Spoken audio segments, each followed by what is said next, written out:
It's the internet, you're busy, let's do this.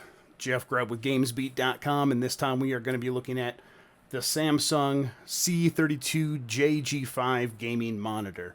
You could just call it the CJG5 or just call it Samsung's new gaming monitor, whatever you want.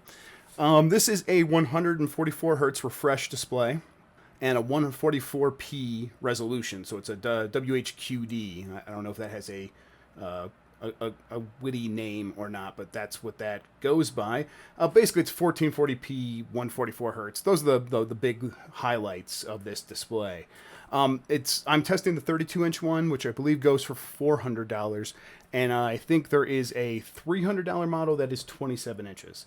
At $400 for this 32-inch 1440p 144 hertz refresh display, you are right in a really nice zone, I think, in terms of bang for your buck.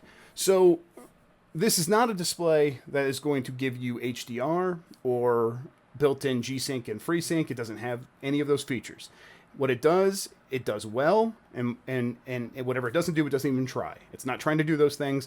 And the idea, I think, is to build a really slick and nice-looking monitor for gamers that is affordable at the same time. So, does it succeed? I think so. I think this monitor is shipping for the holidays. Samsung wants to get it out there.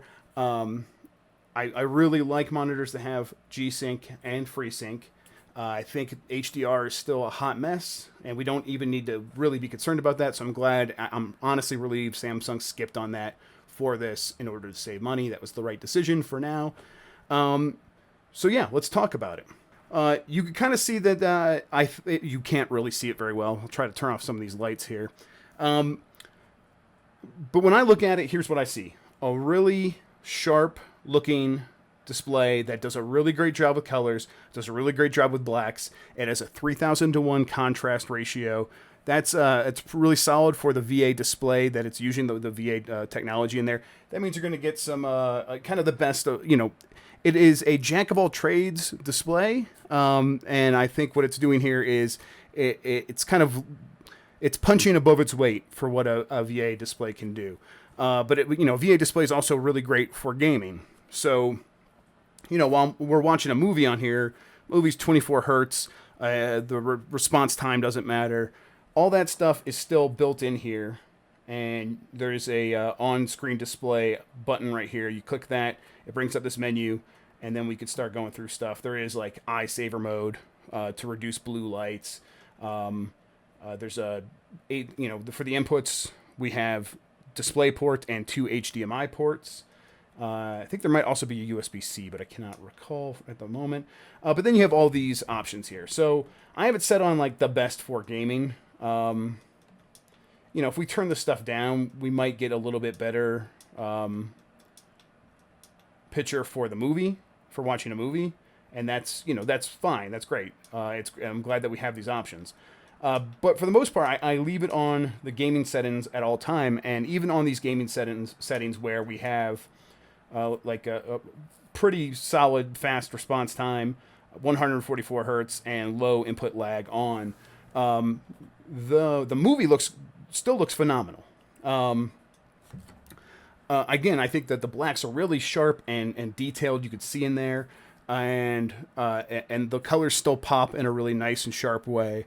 And you don't have the problem with an HDR monitor where you have this blotching of not having enough local dimming lights in a local dimming array, so that when one like little light is on the screen, a whole big panel back here needs to light up, and it just looks awful because then there's the big block of black that is kind of tannish or gray and not as black as the rest of the scene.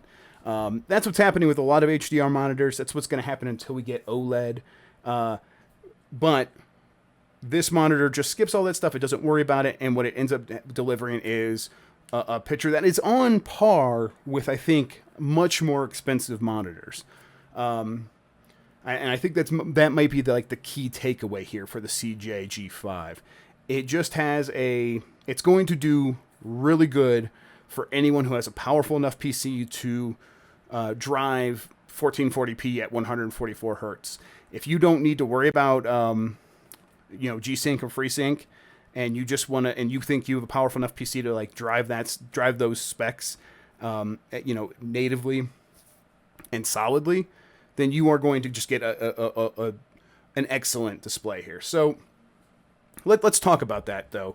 So let me see if I can. We'll let the movie play. So when it does come to 144 hertz and 1440p, I really am impressed with the smoothness and the response time. It really does feel like a gaming monitor first, where I don't notice any extra input lag from this screen. It's super zippy, super fast. And it doesn't feel like a $400 monitor. It feels like one of the more expensive $700, $800 monitors. There is, and again, I think the reason for that is because Samsung saved money by not including HDR and not including Gsync or FreeSync, and it was able to put those savings into creating the best, fast, refreshing gaming display that they could into this, and yet they still had enough overhead where they could charge only $400 for this and kind of get away with it. And honestly, I think this monitor is selling for $350 at the moment on Newegg. So that's a super good deal. It is a super solid option, I think, if you are going out onto the if you're looking for a new monitor. That said, though, it is still you do want HDR, and you should also want Gsync or FreeSync. Gsync is a game changer for me. When I first got when I got my first monitor that supported it, it was really impressive just how much that improved the quality of my gaming. You don't think about shaky frame rates that hover around 60 anymore.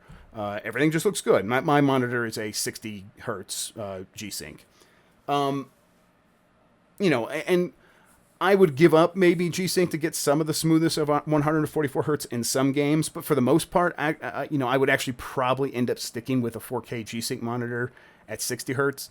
But this Samsung monitor makes it tough. It does, because it's so affordable and it does look so nice that it really is it's a pleasure to work with, and it's a pleasure to play games with. So I've really liked it. I think it really delivers on what Samsung's going for. And I think right now we are at a point where that should be the goal of any company making monitors. And you know what, let's come back here. So turn that on. So for any company making a monitor right now, I think they need to have a very specific goal. You can't just be throwing everything in there. You can't just say, let's make a monitor that is 144 hertz, 1440p, HDR, and FreeSync, and whatever that ends up costing, we'll charge however much more we have to in order to ensure our profit margins. I think you need to have a vision for what you want, for the person you want this monitor to serve. For the CJG5, I think that this is for someone who wants to build a powerful PC, but might not necessarily want to go out and get a 2080 Ti. You're not going to go out and get the most powerful components, but you might get a 1080, or you might get a 1080 Ti, even if those start dropping in prices now that we are in the RTX era. Maybe you will be able to afford that now. And you throw that into your system, and you already have your i7 7700K or whatever. And now you have a really beefy rig that can handle 1440p and 144 hertz in most games, especially online multiplayer games. That would require a monitor with really low latency. I think that this display is ideal for you. If that's you, if you have what is a relatively powerful rig by modern considerations, I think you'll feel good about going out and spending $400 on this. $350 even better. There is one thing I haven't talked about, and it's almost because I'm not sure how much it matters. It's a curved gaming monitor, and for some reason this is the big thing that Samsung highlights in their marketing. I think they think it. I think they think people think it matters. I think I got that right. That was a lot of I think right there. So it has an 1800R curvature, and I don't know what that means. I didn't look it up, and I don't care. I don't notice that it's curved when I'm using it. I don't think. If it weren't curved at 32 inches, maybe I would notice. Oh my, okay, this is maybe a little bit.